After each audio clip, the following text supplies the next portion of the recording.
Hi, Eric here. I'm at the old Joliet Prison in Joliet, Illinois. We're going to do a tour of this place. Very fascinating. I've always wanted to go here.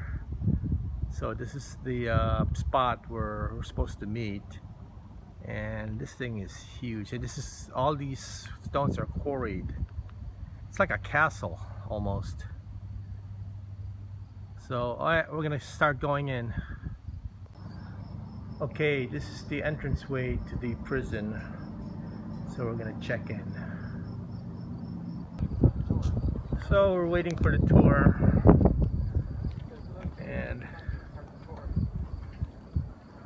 this is the yard, they call it, where the prisoners converned. Interesting. I can't wait to go.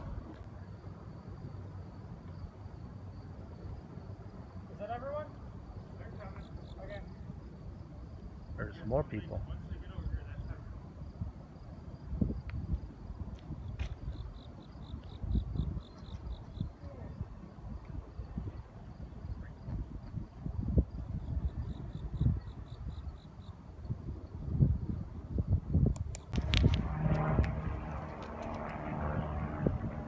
So this building to our right is the Powerhouse. I would try and take a photo of the smokestack before you leave. It may not be standing for very much longer, as you can see at the top, it's starting to peel. So they built this in the 1870s, and this is actually where they heated up air to send underneath the prison and to all the buildings to actually provide heat. It is also where they provided the electricity for the electric chair, as well as the actual building maintenance. They're functioning, I should say. So if they ever got out, their clothes are going to be out of fashion, and there's no sense of keeping them.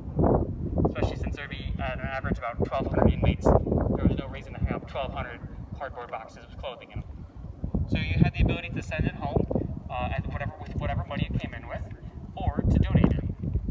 And if you came in with anything nice, it might have gotten donated straight to the guards. Inmates. That is the Secretary of State building, where the Secretary of State hired prison inmates to do his paperwork for him. It was actually one of the more popular jobs on site here because the prisoners could make the most money here. I believe it was like $7 an hour for an 8-hour shift at a time. And he had to enter the tower through a tunnel system. The prison of Joliet is very similar to the city of Chicago, where it has a tunnel system all underneath it.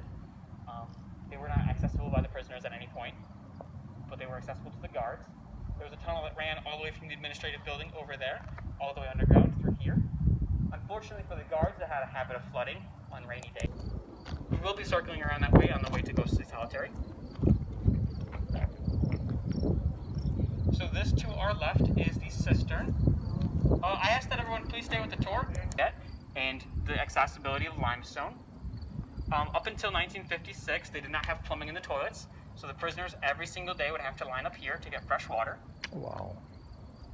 And this prison was a co-ed prison up until 1896, at which point, for any military installations, county jails, as well as prisons, including this prison here. Every time they needed to bring in something like a mattress, it was an opportunity for prisoners to escape, or for someone on the outside to smuggle something in. So to eliminate the risk of people smuggling saw blades into mattresses to come into prison, they built a mattress factory here. This building was full of dry insulation and packing material. It caught up very quickly when they decided to burn it down. So when the known as the Blues Brothers Gate,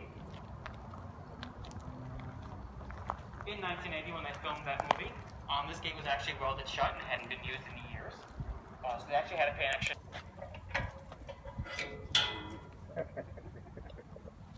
So this building was originally the temporary barracks where the first 53 inmates lived, and then it was later converted to solitary confinement. Also over here, one of the prison wardens had the foresight to keep one of the, as later years, they would spend more time in their cells. Yep. Can we enter here? Yep, so we're actually going to go step in there once you're done taking it. Wow. This is... My God. Imagine what went on here.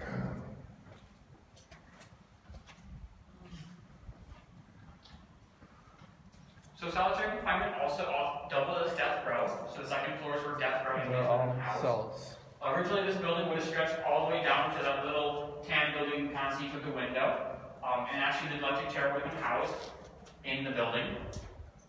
You can see a model of the electric chair in this cell that we made a couple years ago. Electric chair? Model of it, yes. Oh. They did use the electric chair out here. The first electric chair executions were on December 15th of 1928 with 3 inmates who all...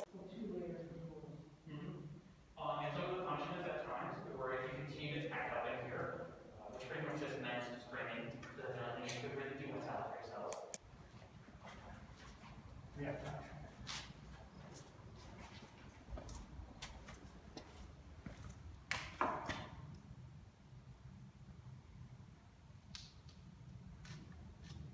Solitary confinement.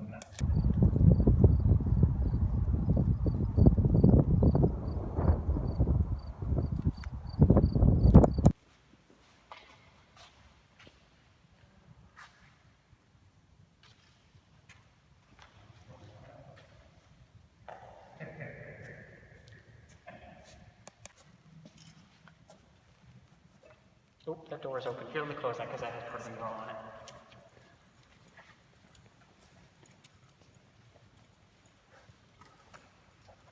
Must be used for a gym too.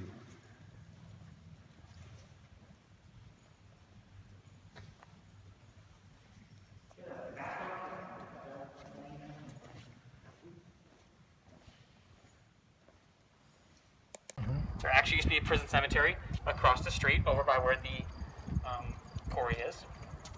Unfortunately, they used wooden heads. Second floor was originally open air cells for tuberculosis and then was converted into isolation cells. Third floor was the psych ward, and the fourth floor was counseling. Wow. So as I mentioned before, there was open air cells on the second floor. Tuberculosis was very bad out here. And in fact, about 60% of all inmates ever on site died of tuberculosis. And it was so bad in 1905 the Chicago... But it was Joliet history tour. Would they be calling me for somewhere? That would be Brian. Well, I think closed.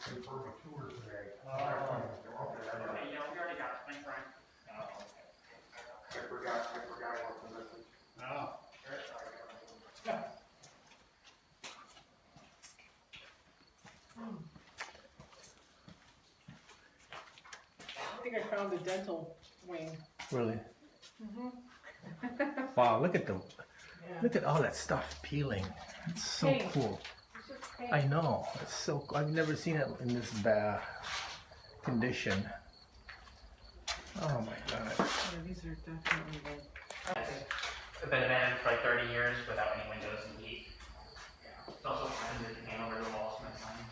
Yeah.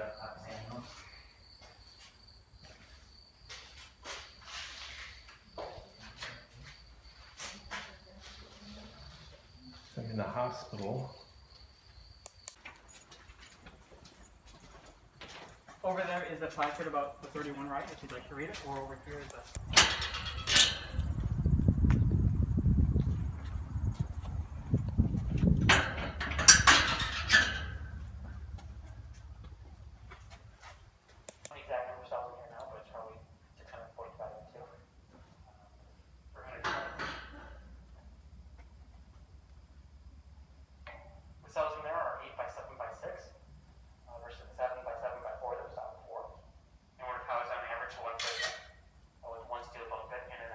As I said before, the warden and his entire family lived on the second floor.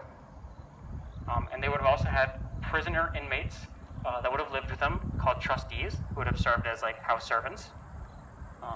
And they worked out for most inmates, or most prison wardens pretty okay. But there was one that it didn't work out so great for. His name was Warden Allen, or to take control socially and economically of the cell block. And when the prison warden decided that he didn't want that anymore, he was going to split them up and send them to various different prisons. Of course, the gang didn't like that, and they decided to riot. They managed to take over the cell block and kill one snitch named Cadillac. Cadillac was actually part of the people trying to end the riot. Oh, you can also take a peek in here. The door has moved a little bit, but that's not a problem. Take over the cell block. The National Guard had been called in, and several inmates and several guardsmen were injured in the fight. Spread out a little that way. Confinement in protected custody basketball courts. There would be one inmate in here for either 1 hour if they were solitary confinement, or the entire duration of the yard time if they were protected custody. There would be one inmate in here with a basketball at a time. Right now, when you look at it now, it looks very peaceful and serene. I wouldn't mind being out here. I imagine there would have been a lot less green foliage back then. Yeah. But now with, yeah. But not with an armed guard in the Right. tower. And the tower in the corner was colloquially known by inmates as Dead Man Tower. Not because of any incident made or people before their life of crime. So they actually helped reform the school system. We also have another one of our prison slogans here. Okay.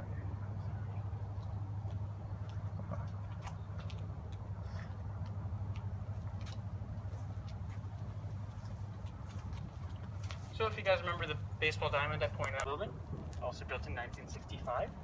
It was a non-denominational church where they practiced all religions by written request. So they would have a non-denominational Christian service, non-denominational Jewish, etc. and etc. The only one that was officially rejected was, small but still. You want to take a peek inside there. There's also confessionals to the right. We did take the pews out when we first got in here.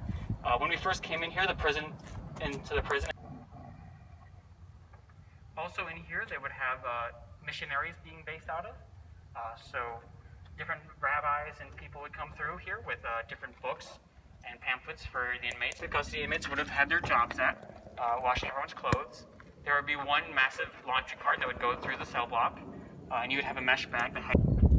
And since it did have several industrial dryers, on hot days this building could get up to 130 degrees.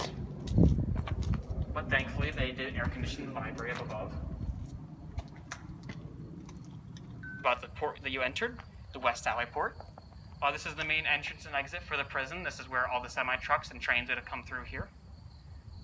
The little metal grate that you walked over is actually covering a gap where an inmate or a guard would have stood to make sure that no inmates were on the underside of any trucks leaving or any people sneaking in on the way in.